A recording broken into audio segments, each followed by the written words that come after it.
Kiai dan Santri. Bagian 48. Kiai guruku pun diuji. Ya Allah, abdi minta diberi kekuatan untuk sabar ya Allah. Suara Kiai menahan sakit yang dideritanya terdengar berulang-ulang. Sekali waktu pakaian dan sarung yang Kiai pakai harus ganti karena sudah basah oleh keringat, dan keringat itu berbau kelabang dan kalajengking, dan kasur juga bawahnya diberi koran sebentar-sebentar diganti, karena telah basah oleh keringat. Sementara aku yang bagian menarik panas di tubuh Kiai, sebentar-sebentar tanganku yang memerah kepanasan ku tempel ke lantai untuk menetralisir panas dengan kekuatan inti bumi. Jika aku lena sedikit, dan tertidur dalam zikir, maka aku terjengkang, terhantam kekuatan yang tak terlihat. Kiai, biar saya memagar rumah ya, kataku. Ya apapun yang kau anggap perlu dan bisa, ini sudah menjadi tanggung jawab santri. Aduh, ya Allah beri hamba kuat menjalani, jawab Kiai. Aku pun beranjak, keluar dari kamar dan menyiapkan pagaran. Setelah selesai, maka pagar kerikil kutanam di setiap sudut rumah. Setelah kutanam, suasana agak mereda, tapi hanya untuk sehari dua hari. Begitu banyaknya yang menyantet, pageranku jebol, bahkan tembok luar rumah terhantam ambrol. Sudah 3 tembok yang ambrol, mau dikatakan tak masuk akal, kenyataannya terjadi. Kadang rumah kayak digoncang gempa. Dan aku terjengkang terhantam kekuatan yang tak terlihat. Sudah 2 minggu aku mengobati Kiai, segala daya upaya telah kulakukan, tapi hasilnya tak banyak, begitu banyak tukang santet yang harus kami hadapi. Sering ketika tidur, tubuhku terangkat beberapa senti dari lantai. Karena tidur kami di lantai, dan terhempas, semua santri sadar yang dihadapi bukan main-main. Ada yang menyerang memakai santet, ada juga yang memakai hizib, ada tukang santet dari orang Dayak, orang Baduy, Leak dari Bali, dari Gunung Himalaya, juga perguruan santet se-Indonesia. Yang tak bisa ku sebut daerahnya, padahal guru besarnya pernah datang, dan minta maaf, tapi kadang ketakutan mereka, karena kami berseberangan dengan mereka, dan jika orang-orang yang menjalankan ilmu hitam, maka dengan sendirinya kami akan menjadi penghalang. Walau kami sama sekali tiada maksud menghalangi sekalipun. Sebenarnya secara dilihat dari apa yang kami amalkan, maka tiada satupun yang berhubungan dengan segala macam tetek bengek santet. Kami hanya menjalankan ibadah yang berusaha ikhlas, menjalankan ibadah yang sesuai syariat yang dibawa Nabi. Bahkan hanya menjalankan yang ada sanad menyambung pada Nabi SAW, karena kemurnian akidah itulah setiap amalan langsung keluar efeknya, langsung keluar sawabnya. Bahkan orang-orang perewangan yang memakai ilmu dengan bantuan jin akan kepanasan jika berdekatan dengan kami. Bahkan murid terendah dari Torekoh Qadiriyah wa Naksabandiyah, seperti pengaduan muridku di rumah, yang baru puasa 21 hari, dia punya saudara perempuan yang mengobati orang dengan bantuan jin. Jadi sebelum mengobati, adiknya itu makan kembang dan menyan, lalu bisa mengobati. Jika muridku itu main ke rumah saudarinya itu kepanasan, dan lari, sampai muridku tak boleh ke rumahnya, karena kepanasan. Juga batu, atau keris, atau benda bertuah, jika dipegang orang lain, misal tahan cukur, atau tahan bacok, orang lain diiris rambutnya tak akan putus. Karena jin yang ada di benda yang dipegang, tapi jika ku pegang, aku dicukur rambutku ya tetap putus, karena jin yang ada di benda kabur, jadi benda sudah tak ada kekuatannya. Apa aku atau kiaiku sakti? Ya malah ndak sakti wong dibacok saja megang benda bertuah tetap luka, berarti kan gak sakti, tapi kami lebih mengutamakan keikhlasan dan kebenaran amaliyah, kemurnian akidah, keutamaan sanad sohihnya amalan, yang kami terima dari guru-guru besar kami, seperti Tubagus Kodim Asnawi Caringin, Syai Asnawi, Syai Nawawi Banten, Syai Abdul Karim, Syai Tolhah, dan Syai Ahmad Khotib Sambas, karena murninya akidah yang kami terima dari Rasulullah, penyambungannya juga sohih atau kebenarannya bisa dipertanggungjawabkan. Maka dengan sendirinya amaliyah yang kami jalankan sangat menghambat dan menghalangi segala ilmu hitam, walau kami hanya melulu ibadah, dan ibadah kami secara lahirnya sama dengan ibadah orang lain, tapi ibadah orang lain itu tak menyambung ke Rasulullah. Dan ibadah kami itu menyambung ke Rasulullah, sebenarnya hanya itu perbedaannya. Sehingga ibadah orang lain yang tak menyambung ke Rasulullah itu seperti orang yang punya paralon tapi sanyonya tak menyambung ke sumur, dan paralon kami sanyonya nyambung ke sumur. Orang yang berakal tentu akan lebih memilih cara ibadah yang menyambung pada Allah lewat malaikat Jibril ke Rasulullah, daripada melakukan ibadah mengandalkan itak-ituk diri sendiri, tak jelas hanya dari mempelajari mujarobat. Makanya dikatakan ilmu torekoh itu ilmu tertinggi dari segala macam cabang ilmu, karena bukan masalah pengamalnya, tapi sambungan ilmu itu dari Allah, dan apa ada yang tingginya melebihi kedudukan Allah? Tentu tak ada. Sebab sampai sekarang, sejak bumi dan langit diciptakan, belum ada yang mampu membuat bumi, matahari, dan langit tandingan. Aku pamit pulang, karena bagaimanapun aku juga punya kewajiban menafkahi anak istri. Jadi selama setengah tahun aku wirawiri ke tempat kiai untuk mengobati kiai. Bukan aku yang bisa mengobati, tapi karena kiai tak mau mengobati diri sendiri, dan selalu saja santet diterima masuk ke tubuhnya dijadikan cobaan agar lebih dekat dengan Allah.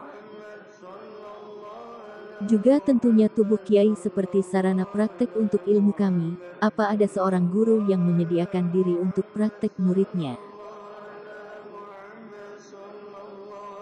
Kalau aku sendiri belum pernah menemui selain guruku ini, yang mau saja disantet orang, diterima dengan lapang dada, dengan kesabaran yang sudah tak masuk akal, padahal kalau mau menuntaskan, ya tinggal berdoa, paling tak sampai 5 menit ijabah akan datang, tapi kiai tak melakukan.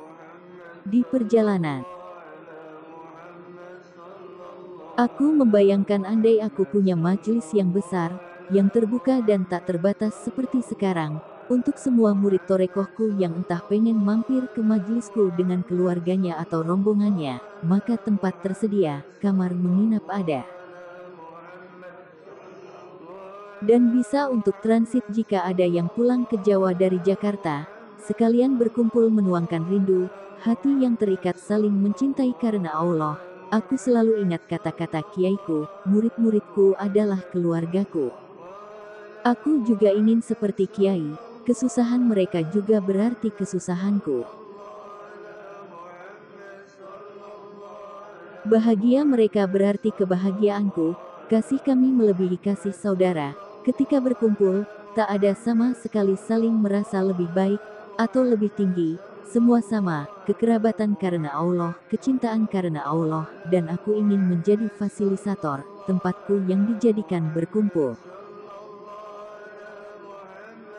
Tapi sepertinya jika mengandalkan himmah kemauan kuatku, rasanya masih jauh, apalagi soal dana, aku termasuk minim. Sering juga menolong orang hanya diberi terima kasih saja, bahkan kalau ada orang minta tolong. Jika miskin aku usahakan memberinya apa-apa yang bisa kuberikan. Sebenarnya tempat membangun majelis yang besar, yang bisa dijadikan tempat semua murid internetku berkumpul, sudah ada, tapi dana pembangunan yang mungkin akan sulit aku mendapatkannya. Ya harus dari mana aku bisa mendapatkan? Ada tanah juga dulu mau diwakafkan padaku, lalu kujawab nanti saja, belakangan malah tanah mau dijual, tak jadi diwakafkan. Tak apa-apa, mungkin belum rizki torekohku. Malah kemarin waktu Kiai Askan menjelek-jelekkanku, dia mengatakan, orang Toreko itu miskin, tak punya apa-apa.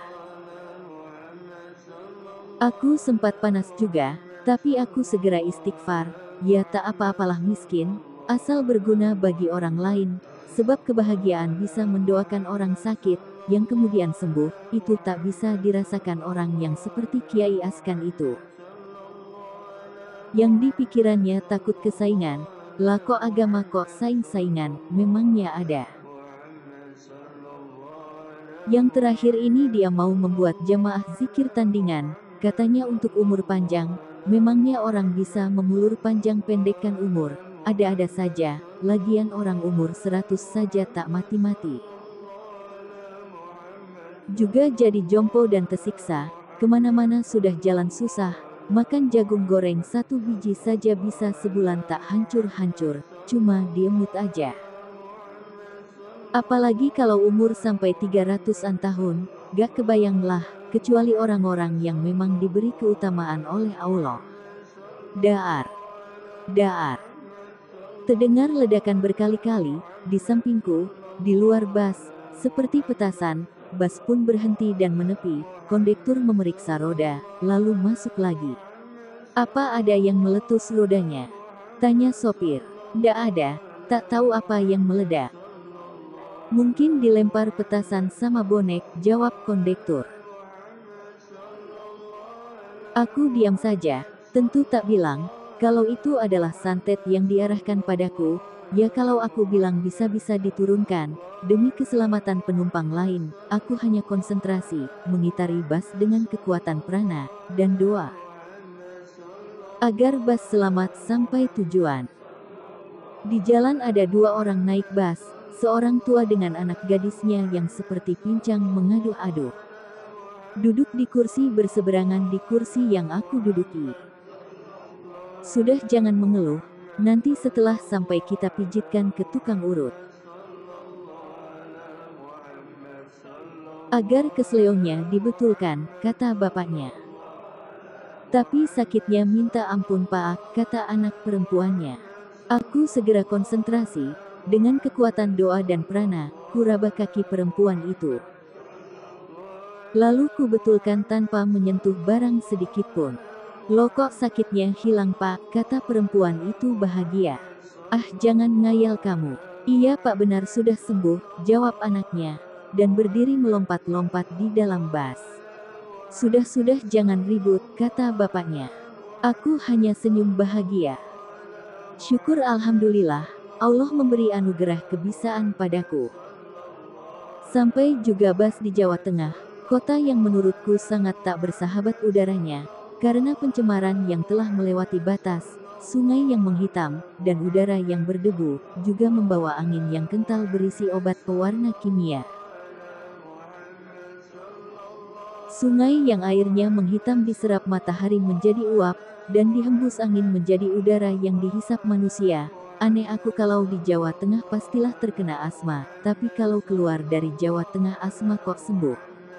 Sampai di rumah, Husna istriku mengatakan, kalau banyak orang yang mau minta didoakan tapi pulang lagi, karena aku tak di rumah.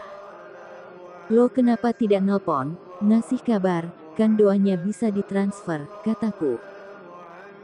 Ya Abah sebelumnya ndak bilang gitu, ya aku ndak berani ganggu, takutnya di Jawa Barat sibuk, jawab Husna. Ya udah tak apa-apa. Nanti juga pada kembali ke sini, kalau memang butuh, kataku, tak mempermasalahkan. Dan memang benar, pagi-pagi aku belum lama tidur, sudah ada tamu yang datang, suami istri yang membawa anaknya yang lumpuh. Kenapa anaknya Bu? Tanyaku. Ini Pak Kiai, anak saya lumpuh.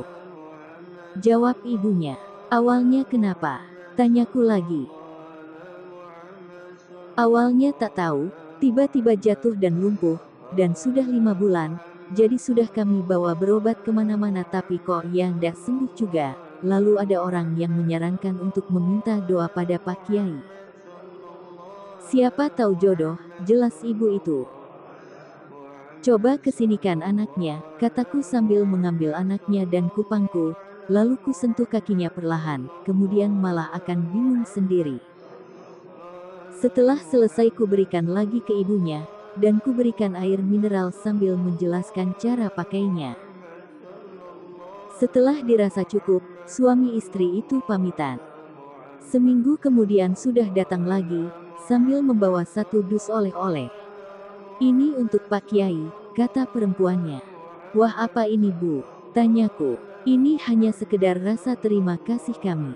"Wah, kok ngerepotin diri tuh, Bu?" "Lah bagaimana adik kecilnya sudah bisa jalan?" "Sudah, tapi terlatih-tatih," kata ibunya. "Coba adik kecil jalan ayo." "Ayo paman ditunjukin bagaimana jalannya," kataku. Ibunya pun menegakkan anaknya, dan perlahan mulai jalan. Ya sudah bagus perkembangannya." "Iya Pak Kiai." "Makasih sekali Pak Kiai, tak terbayangkan jika anak kami tak bisa jalan sampai dewasa, dan kami sekeluarga tak bisa memberi apa-apa." "Oh alah ibu kok jadi dramatis gini, saya malah bisanya cuma doa Bu, jadi ya cuma bisa doa." "Orang lain juga bisa," kataku. Tanda Allah itu menghendaki seseorang itu agar dekat dengannya, maka akan ditanamkan di hati orang tersebut berkeinginan dekat dengan Allah, dan keinginan itu amat kuat, tak bisa ditahan, dan ada kerinduan seperti rindu pada kekasih. Dalam menjalankan amaliyah. Sebaliknya jika Allah menghendaki seseorang itu celaka, maka akan dijauhkan dari keinginan berbuat baik, bahkan sekalipun Nabi Muhammad SAW sendiri menceramahinya, maka akan dimuntahkan. Makanya hidayah itu mahal, sebab akan menjadi awal seseorang itu celaka atau untung, bejo. Dan sebodoh-bodohnya orang jika di hatinya timbul niat berbuat baik, kemudian menunda-nunda, karena disibukkan mencari hari yang lebih baik. Atau karena alasan yang menjadikan perbuatan baik itu tertunda, dan akhirnya tak pernah dilakukan sama sekali. Sore hari datang pasangan suami istri, yang juga membawa anaknya yang lumpuh. "Anaknya kenapa ini Pak?" tanyaku. "Ini Mas Kiai, anak saya lumpuh," jawab si lelaki. "Yang bernama Parman." "Lumpuhnya kenapa Pak?" tanyaku. "Tak tahu Kiai," jawab istrinya Parman. "Apa tak pernah dibawa ke dokter?" "Oh boro-boro ke dokter Pak Kiai, makan saja kami susah." "Tak punya uang untuk membawa ke dokter," jawab Parman. "Oh ini dulu tinggal di rumah yang angker ya." "Kok Mas Kiai tahu?" "Wah aku hanya mengira-ngira saja. Ini dulu tinggal sama neneknya di rumah dekat pasar." "Iya Kiai." Pantes. Pantes kenapa Kiai?"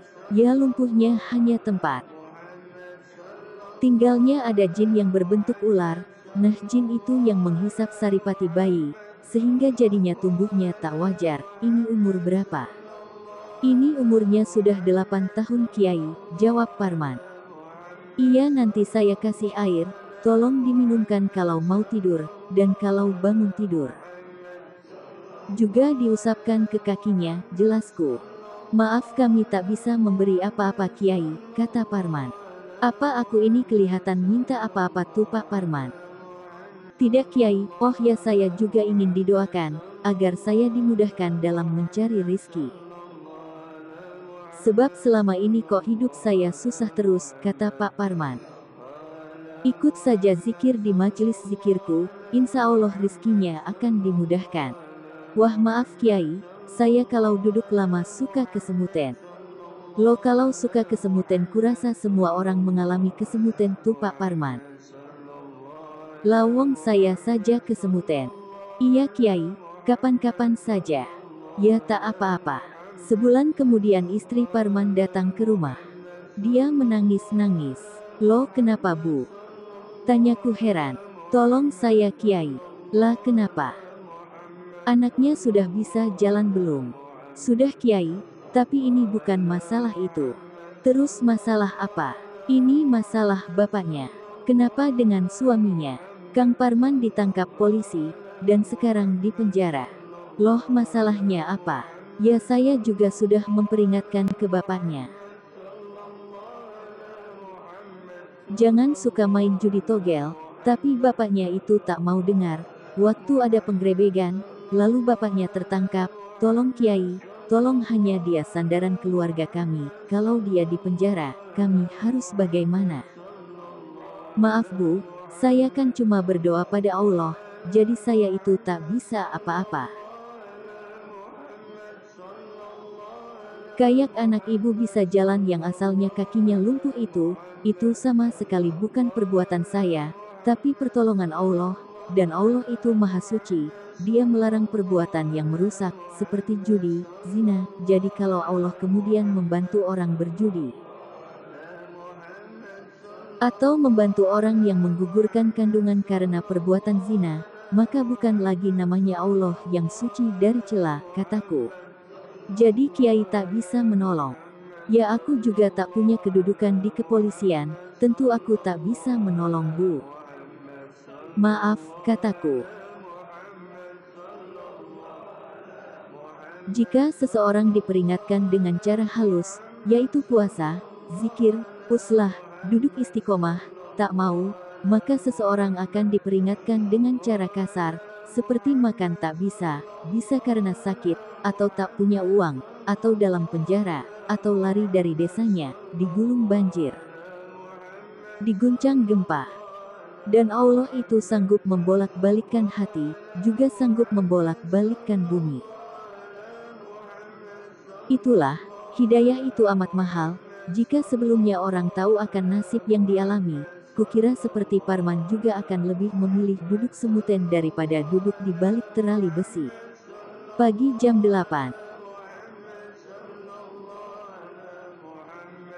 Sebenarnya aku juga baru sebentar tidur, tapi sudah ada tamu, maka aku tetap harus menemui, menjadi pelayan Allah, maka siapapun yang datang, dan kapanpun waktunya kita harus siap. Ketika kiaiku memintaku melatih diri menjadi 5, aku masih takut-takut, dan aku belum berani. Tapi saat jiwa dan raga lelah, rasanya ilmu menjadikan diri menjadi 5 perlu juga. Jadi aku bisa satu sedang zikir, satu sedang melayani tamu, satu sedang mencari maisyah, satu memijit satunya, dan satu membantu yang lain, sering sekali terlintas. Tapi rasa takut menjadi 5 lebih mendomisili pikiran dan hatiku. Kutemui seorang perempuan muda dengan ibunya. Ada apa Bu? Tanyaku masih dengan mata dihinggapi kantuk yang sangat. Anu ini anak saya, kata ibunya. Jawil ibu kepada anak gadisnya. Ada apa tuh? Tanyaku. Mata si gadis berlinang. Saya minta doanya guru, agar saya bisa tenang menjalani pernikahan yang rumit. Rumit bagaimana? Tanyaku. Tolong Kiai ini air ditiup dulu. Biar saya minum biar saya tenang, kata gadis itu sambil mengeluarkan botol aqua. Wah saya belum sikat gigi. Hehehe. Baru bangun tidur, nafas saya kan bau, kataku bercanda. Tak apa-apa Kiai, biar saya dapat berkahnya. Wah bukan berkah nanti yang didapat, malah penyakit, kataku. Tidak Kiai, monggo Kiai tiup, biar saya minum, kata gadis itu lagi. Sambil mendekatkan air mineral ke depanku. Monggo tuh Kiai, biar anak saya dapat barokah dari Kiai, kata ibunya. Ini benar saya tiup? Tanyaku. Ya iya, saya sudah dari tadi menunggu, kata gadis di depanku. Baiklah, kataku ngalah. Sebenarnya nafasku asli bau, walau semalaman zikir sampai pagi, dan pagi abis subuh zikir sebentar, dan baru mau tidur sudah ada tamu. Air selesai kutiup dan kuserahkan. Lalu diminum oleh gadis yang bernama Laila Lataifah, dan air diletakkan di dekatnya. Ibunya langsung mengambil air dalam botol mineral itu dan ikut meminum airnya. Ibu, jangan dihabiskan. Dunia aneh-aneh saja, dan kulihat Laila Lataifah pun tenang. Terima kasih Mas Kiai. Hatiku jadi tenang, kata Laila Lataifah. Ini masalahnya sebenarnya apa? Kataku. Ya saya mau menikah dengan orang di luar Jawa Kiai, dan calon suamiku itu ingin aku ikut dengannya. Sementara ayahku ingin aku di sini dan suamiku di sini. Ayah, kalau aku tidak di sini, maunya pernikahanku dibatalkan saja, jelas Laila. Hanya soal seperti itu. Iya Kiai, kataku. Lalu Laila ini apa sudah cinta lahir batin dengan calon suami? Tanyaku. Saya sudah sangat mencintainya, dan saya tak tahu jika harus tak menikah dengannya. Hubungan kami juga sudah berjalan 6 tahunan, kami sama-sama kuliah di jurusan yang sama, yaitu kedokteran. Jadi sampean ini dokter tuh? Iya Kiai. Aneh. Apa yang aneh Kiai? Lah dokter kok minta air untuk ditiup, apa anda aneh? Kataku. Tapi nyatanya saya langsung merasa tenang, jelas Laila. Biasanya dokter kan tak percaya hal yang seperti ini. Ah tidak juga kok Kiai. Kami juga percaya, jelas perempuan itu. Pernikahan itu tidak hanya sekedar cinta, upayakan menyandarkan cinta pada suami, karena mencintai Allah, karena cinta disandarkan pada zat yang kekal, maka cinta akan kekal, jauh dari kepentingan ego nafsu.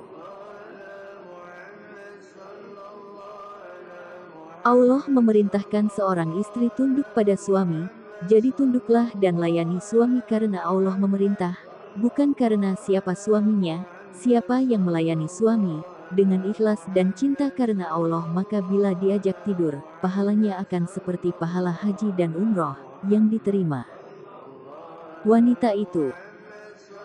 Jadi istri itu menjadikan suami sebagai ladang pahala, tempat istri mencari keridhaan Allah.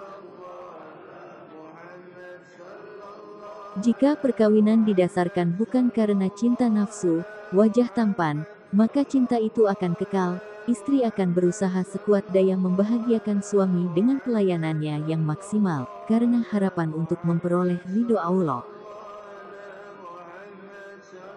Jika istri takut tak bisa membuat suami bahagia, dan dalam hatinya tertanam rasa takut akan murka Allah, karena tidak bisa menjaga keutuhan bahtera rumah tangga, istri yang suaminya selalu ridho dan senang,